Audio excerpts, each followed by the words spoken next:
Hello and welcome back to my channel. Today I will discuss about my Cognizant interview experience. और मेरा Cognizant interview जो हुआ था 30 minutes का हुआ था। ये इंटरव्यू 30 to 40 मिनट्स होता है जनरली। आप अगर आपका रिटर्न क्लियर कर चुके हो उसका एक सप्ताह से 10 डेज के अंदर आपका इंटरव्यू होगा।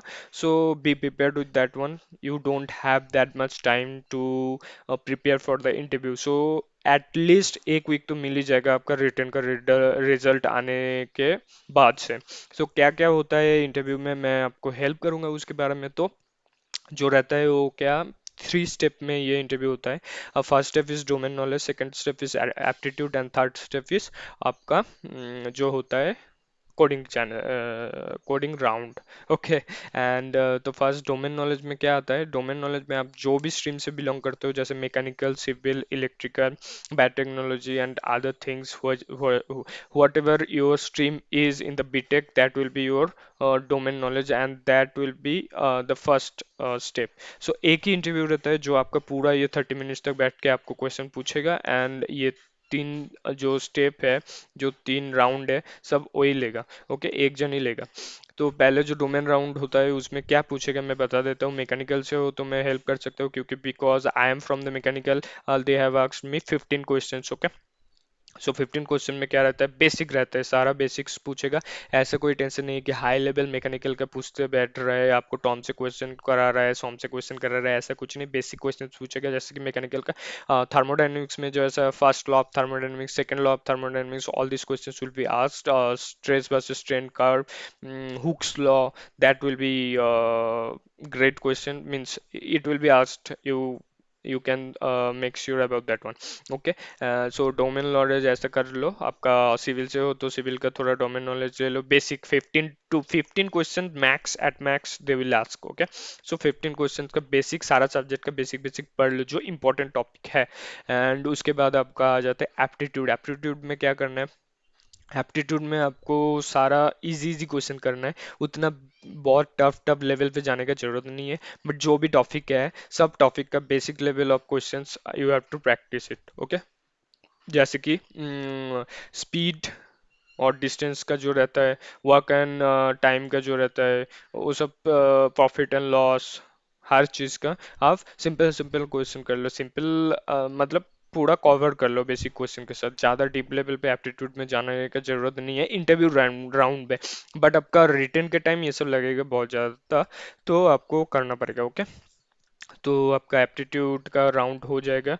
वो आपको मतलब आपका पेन पेपर लेके बैठना, पूछ लेना कि can I use my pen paper to solve that question. तो इंटरव्यूअर अगर बोलता है हाँ कर लो, तो कर लेना पेन पेपर में थोड़ा करके, फिर उसको आंसर बताना। ओके। तो अगर आंसर हो जाता है तो you are good to go to the next level, that is coding round. Okay. ऐसा नहीं है कि ये डोमेन नॉलेज पास करोगे फिर इंटरव्यू मीन्स उसके बाद एप्टीट्यूड में फिर कोडिंग में जाना है। एक ही इंटरव्यूअर रहता है तो वही सारा आपको पूछ लेगा, कोई टेंशन की बात नहीं है। और आपका जो क्या बोलता है कोडिंग राउंड होगा उसमें कोडिंग भी बेसिक पूछेगा। मेरे को तो पूछा था कोई भी एक कोडिंग करो जो आपको ज़्यादा आता है। मेरे को मतलब कौन सा लैंग्वेज आता है पहले पूछा था, सी एन पाइथन। ओके। सो आप उसके बाद आपको जो बेसिक कोडिंग रहता है जैसे स्वैपिंग हो गया, मीन्स फंक्शन रिलेटेड, रिकर्सन का कुछ कुछ, मीन्स सिंपल सिंपल कोडिंग आप करो। जैसे आपको कॉन्सेप्ट क्लियर है और आपको सिंटैक्स क्लियर है, सी एन पाइथन में मुझे आता था तो मैं दोनों में किया था कोडिंग। ओके। सी में भी किया था एंड पाइथन में भी किया था। आपको स्क्रीन शेयर करने बोलेगा एंड उसमें एक आईडीई रहता है, वहाँ पे आपको प्रोग्रामिंग करके दिखाना पड़ेगा एंड आउटपुट निकल के दिखाना पड़ेगा without any syntax error.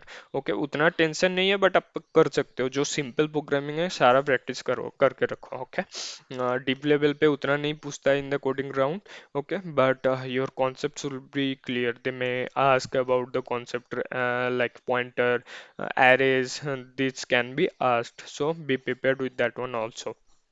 And जो बोलना चाहूँगा, तो आपका रिटन क्लियर होने के बाद 1 वीक का टाइम रहता है मान के चलो। तो पेपर पहले से ही करना चालू कर दो। और उसके बाद ये इंटरव्यू क्लियर हो जाएगा, उसके बाद एचआर इंटरव्यू होगा। जैसे कि आपका आधार कार्ड का वेरिफिकेशन करने के लिए आधार कार्ड शो करने बोलेगा, या फिर आपको बोलेगा कि आपका जो भी डॉक्यूमेंटेशन है वो सब करने के लिए एक एचआर इंटरव्यू होता है। और इंटरव्यू में और एक बात आपको पूछेगा, जैसे सीईओ का नाम क्या है, या फिर कॉग्निजन में कितना एम्प्लॉय काम करता है, कहाँ का कब एस्टेब्लिश हुआ था, ये सब भी पूछ लेता है। ओके, एचआर इंटरव्यू में। तो ये सब के लिए भी प्रिपेयर करो। टेक्निकल इंटरव्यू में भी अगर रहता है तो पूछ सकता है, तो इसको भी प्रिपेयर करके रखना कि कितना एम्प्लॉय है, इंडिया में कब एस्टेब्लिश हुआ, और सीईओ कौन है। ये सब के लिए अभी रवि कुमार है सीईओ। ओके, ये सब। तो ये सब भी जनरल नॉलेज आपको रखना चाहिए। और एक ऐसा भी क्वेश्चन करता है कि मैकेनिकल से आप आईटी में क्यों स्विच करना चाहते हो, ये ऐसा क्वेश्चन पूछ लेता है। ओके, तो ये भी प्रिपेयर करके रखना। सो बेसिक रहता है overall interview round. So don't be nervous and be confident to answer all this questions. Okay, दे ये राउंड तो होने ही वाला है। ओके, एंड आपका ये राउंड क्लियर हो जाता है तो you are good to go for the offer letter. They will approach you with the offer letter. So these are the things you have to consider yourself before appearing in the interview. Okay. So thanks for watching this video. Thank you so much. If you need any topic other than this, please comment down below. I will try to make video on this one. Okay. So thank you.